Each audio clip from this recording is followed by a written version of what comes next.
Hi. After my last video, I've just been thinking more about the accusation that I am conducting a smear campaign, and of course, my own self defense about that means nothing.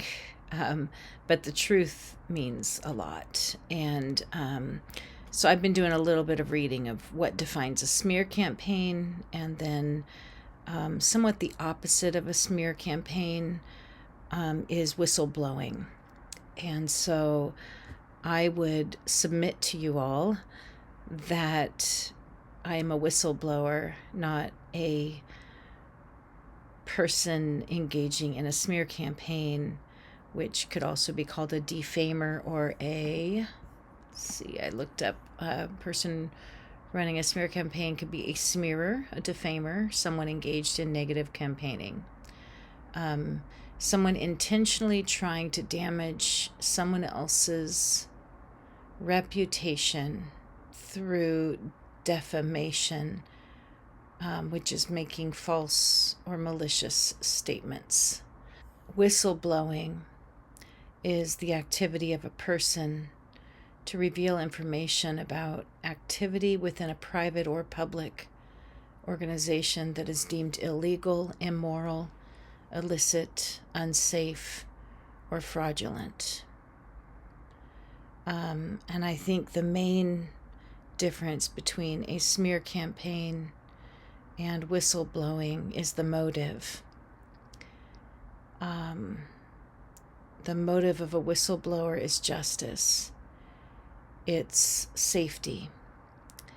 It's rising above one's own tribe or organization or even family to care for the broader community of human beings, believing that human beings deserve the truth and human beings deserve respect and safety and honor. Whistleblowers face retaliation. Smear campaigners or people who engage in smear campaigns are seeking some sort of leverage over another person, or some kind of personal benefit in some way, because of someone's reputation going down. Whistleblowers care about morality and ethics over pragmatism and over what people think about them. If I did not speak out about injustices which I have personally encountered, but which I have also become aware of on a broader scale in the Lord's recovery, I would have a much more friendly, welcoming, I would have a much more solid standing with people that I grew up with, people that I love very, very much. I would probably have much more financial support from my husband and from his family. I would have, my kids and I would have a lot more social support through a very hard time, but also the times would not have been as hard.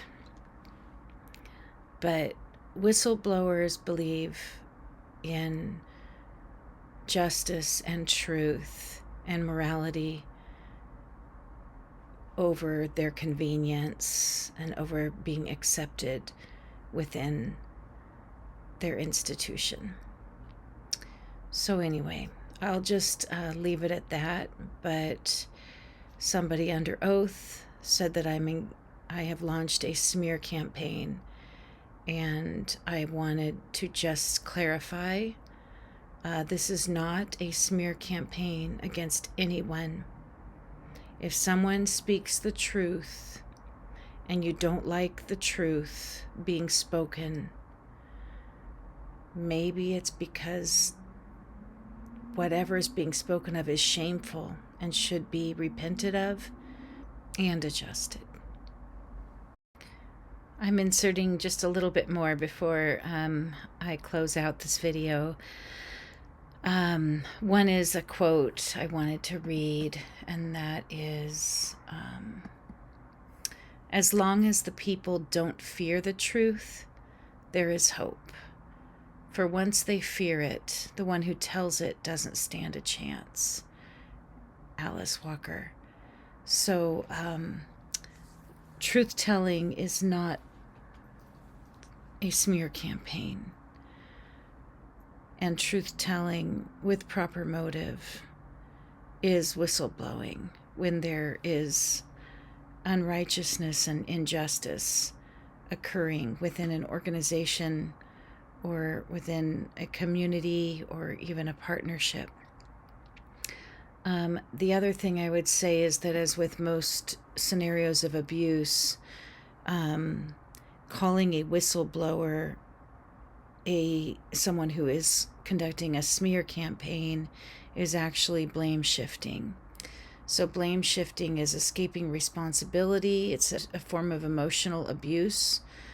And often the abuser doesn't realize that he or she is blame shifting or being abusive because there's so much self-deception.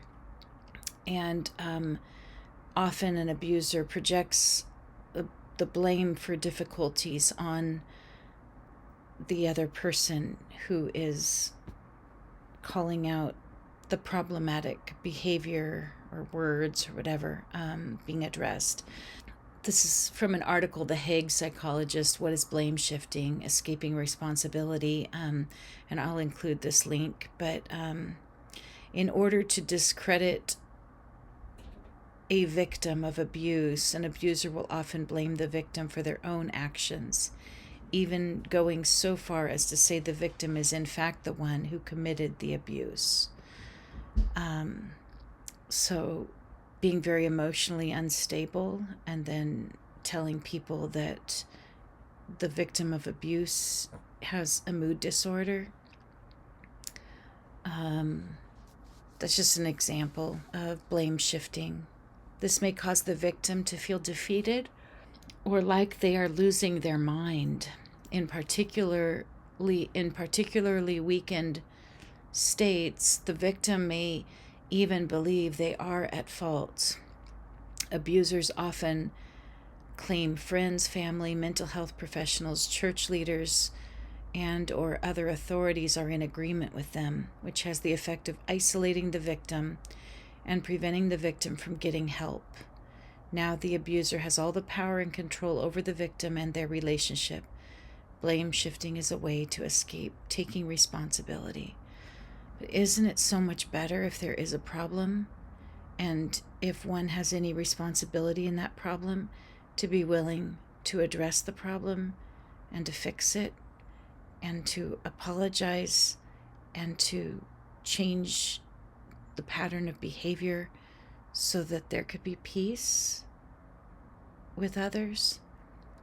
But people, emotional abusers or abusers, but in this case, if an abuser is blame shifting, which is a form of emotional abuse, they are self-deceived and they truly believe that the other person is the problem. Their victim, the victim of their abuse, is the problem.